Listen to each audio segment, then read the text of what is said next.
আসসালামু আলাইকুম রহমতুল্লাহ। নবম ও দশম শ্রেণীর শিক্ষার্থীবৃন্দ, আরেকটি নতুন ক্লাসে তোমাদেরকে স্বাগত জানাচ্ছি। আমি হুমায়ুন কবির। আমরা ধারাবাহিকভাবে আলোচনা করছিলাম এনসিটিভি 2025 শিক্ষাবর্ষের ইসলাম শিক্ষা বইয়ের অনুশীলনীগুলো নিয়ে। আজকের ক্লাসে আলোচনা করব দ্বিতীয় অধ্যায়ের দ্বিতীয় সৃজনশীল প্রশ্নটা। যেহেতু সৃজনশীল প্রশ্ন, সুতরাং আমাদের উদ্দীপকটা খুব ভালো করে খেয়াল করতে হবে। নাসির ও জাবির সাহেব দুই বন্ধু। নাসির সাহেব তার বাড়ির চারপাশে অনেক ফলের গাছ লাগিয়েছেন। মানুষেরা সেই গাছের ছায়ায় বসে আরাম করে, পাখিরা ফল খায়। নাসির সাহেব প্রতিবেশীদেরও ফল দেন। এই যে একটা গল্প, একটা চিত্র এখানে আঁকা হয়েছে।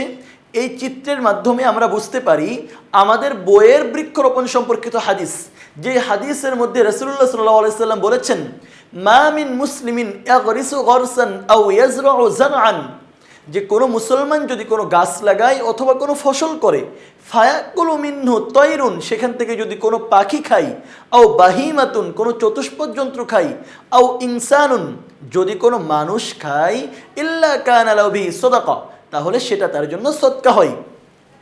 দেখো, এই উদ্দীপকের নাসির সাহেব তার বাড়ির চারপাশে গাছ লাগিয়েছে, সেখানে পাখি ফল খাচ্ছে, তার আশেপাশের মানুষদেরকেও সে ফল খাওয়াচ্ছে। আর এরপরের বলা হচ্ছে, জাবির সাহেবের দোকানে ন্যায্য মূল্যে পণ্য বিক্রয় করা হয়, কোনো ভেজাল নেই, তাই অনেক মানুষ রমজান মাসে তার দোকানে বাজার করে। এখানেও আমাদের বইয়ের আরেকটা হাদিস, ব্যবসায়ী সততা সম্পর্কিত হাদিস নিয়ে কথা বলা হচ্ছে। ওই হাদিসের মধ্যে রাসূলুল্লাহ সাল্লাল্লাহু আলাইহি সাল্লাম কি বলেছেন, আত-তাজিরুস সাদুকুল আমিনুল মুসলিম মা'আশ শুহাদা ইয়াউমাল কিয়ামা, যে সত্যবাদী মুসলিম ব্যবসায়ী কিয়ামতের দিন শহীদদের সঙ্গে থাকবেন। এই দুইটা হাদিস নিয়ে আমাদেরকে এই উদ্দীপকের নাসির সাহেব এবং জাবির সাহেবকে চিত্রিত করা হলো। এরপরে এখানে 4টা প্রশ্ন করা হয়েছে। প্রথম প্রশ্ন হলো, শরীয়তের তৃতীয় উৎসের নাম কি? শরীয়তের যে 4টা উৎস আছে, এর মধ্যে 3 নম্বর যে উৎস আছে, এটার নাম কি? কোরআন, সুন্নাহ, ইজমা, কিয়াস। তৃতীয় উৎসের নাম ইজমা। হারাম বর্জনীয় কেন? হালাল গ্রহণীয় আর হারাম হলো বর্জনীয়। প্রশ্ন করা হচ্ছে, হারাম কেন বর্জনীয়, কেন হারাম ছেড়ে দিতে হবে?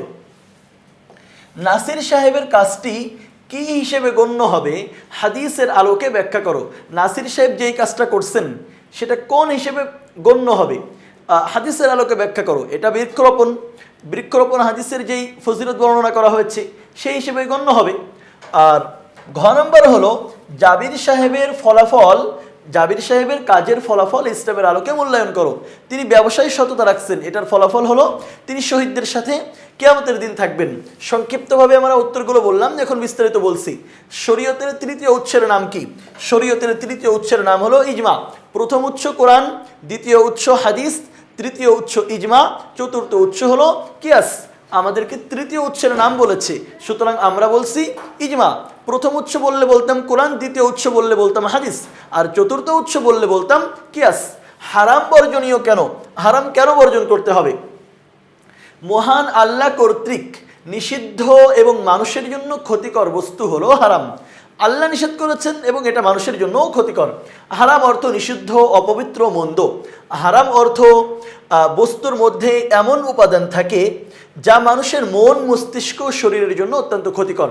আল্লাহ ক্ষতিকর বলে নিষেধ করেছেন, মানুষের মনের জন্য, মস্তিষ্কের জন্য, মানুষের শরীরের জন্য এটা ক্ষতিকর। যেমন মদ, জুয়া, হিংস্র জন্তুর মাংস ইত্যাদি, এগুলো মানুষের নৈতিকতা নষ্ট করে দেয়। মদ, জুয়া, হিংস্র প্রাণীর মাংস, এগুলো মানুষের নীতি নৈতিকতা নষ্ট করে দেয়, অন্যায়, অশ্লীল, অসৎ কাজের দিকে আকৃষ্ট করে। এ কারণে মহান আল্লাহ এসব বিষয়কে নিষিদ্ধ করেছেন। সুতরাং মানুষের কল্যাণ ও নৈতিক জীবন রক্ষার জন্য হারাম বর্জন করা অত্যন্ত জরুরি। মানুষের কল্যাণের জন্য, নৈতিক জীবন রক্ষার জন্য হারাম বর্জন করতে হবে। মানুষের ক্ষতি, এজন্য আল্লাহ নিষেধ করেছেন। মদ, এরপরে বিভিন্ন ক্ষতিকর প্রাণীর মাংস, এগুলো তো মানুষের শরীরের জন্যই ক্ষতিকর। মানুষের ক্ষতি হবে, আল্লাহর নিষিদ্ধ, এজন্যই হারাম বর্জনীয়। মৌলিকভাবে 2টা ব্যাপার বললাম, মানুষের ক্ষতি, আল্লাহর নিষিদ্ধ, এজন্য হারাম বর্জনীয়। আমাদের গ নম্বর প্রশ্ন হলো,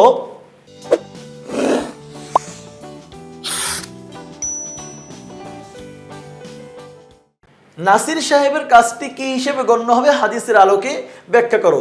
নাসির সাহেব তার বাড়ির চারপাশে গাছ লাগিয়েছেন, সেখানে মানুষেরা এসে বসে, বিভিন্ন পশু পাখি সেখান থেকে ফল খায়, তিনি আরও মানুষকে ফল দেন, তার এই কাজটা কি হিসেবে গণ্য হবে? আমরা বলছি আমাদের বইয়ের বৃক্ষরোপণের সম্পর্কে যে ফজিলতগুলো লেখা হয়েছে হাদিসে সেই হিসেবে গণ্য হবে।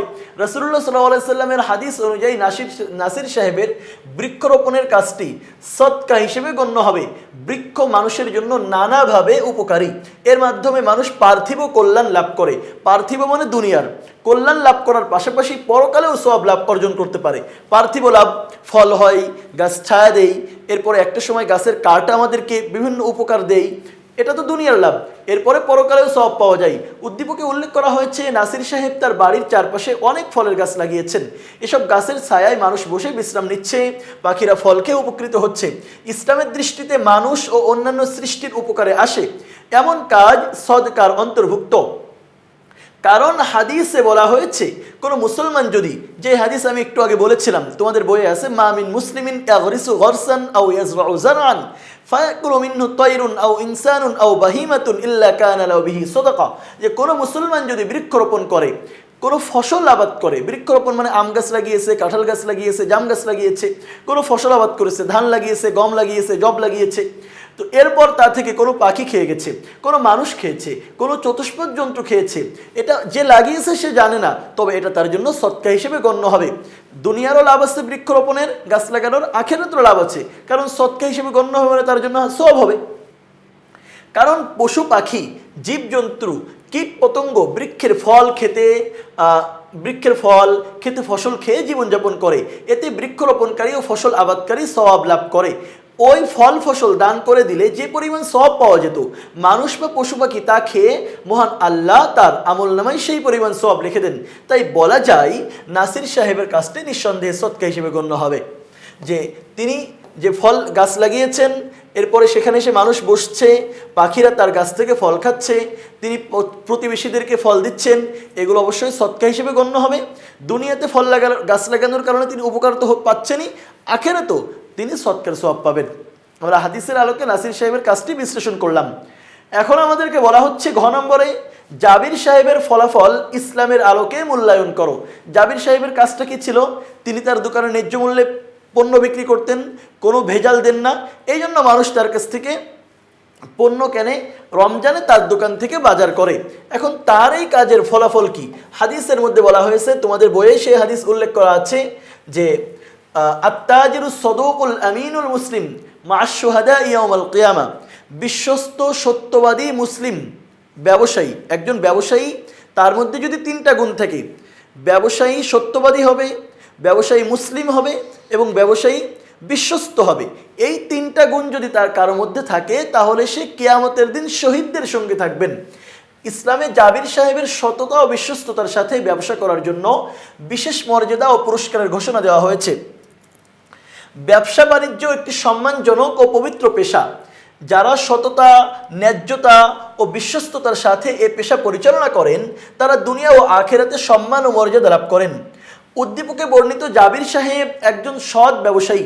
তিনি তার ব্যবসার কোনো পণ্য ভেজাল মেশান না, ন্যায্য মূল্যে বিক্রি করেন। তার এই কাজ সততা ও বিশ্বস্ততার উৎকৃষ্ট উদাহরণ। ভেজালও মিশাচ্ছেন না এবং যেই পণ্য যেই দামে আসলে বিক্রি করা উচিত সেই দামেই বিক্রি করছেন, তাহলে তিনি সততাও রাখছেন, বিশ্বস্ততাও রাখছেন। সৎ ব্যবসায়ীরা কিয়ামতের দিন শহীদদের সঙ্গে অবস্থান করার মর্যাদা লাভ করবে। কারণ রাসূলুল্লাহ সাল্লাল্লাহু আলাইহি সাল্লাম বলেছেন, আমি একটু হাদিস আগেই যে হাদিসটা বললাম, বিশ্বস্ত সত্যবাদী মুসলিম ব্যবসায়ী কিয়ামতের দিন শহীদদের সঙ্গে থাকবেন, তাদের কোনো ভয় ও চিন্তা থাকবে না। এটা হলো ইবনু মাজাহ শরীফের হাদিস। ইবনু মাজাহ একটা হাদিসের কিতাবের নাম, যেভাবে বুখারী মুসলিম হাদিসের কিতাবের নাম। তাদের কোনো ভয় থাকবে না, চিন্তা থাকবে না, বরং সেই দিন তারা আল্লাহর অনুগ্রহ লাভ করে ধন্য হবে। সৎ ব্যবসায়ীরা শহীদদের মতো জান্নাতে প্রবেশ করবেন। রাসূল সাল্লাল্লাহু আলাইহি ওয়াসাল্লাম বলছেন শহীদদের সঙ্গে থাকবেন। শহীদদের সঙ্গে থেকে লাভ কি? শহীদরা যেমন জান্নাতে প্রবেশ করবেন তারাও জান্নাতে প্রবেশ করবেন।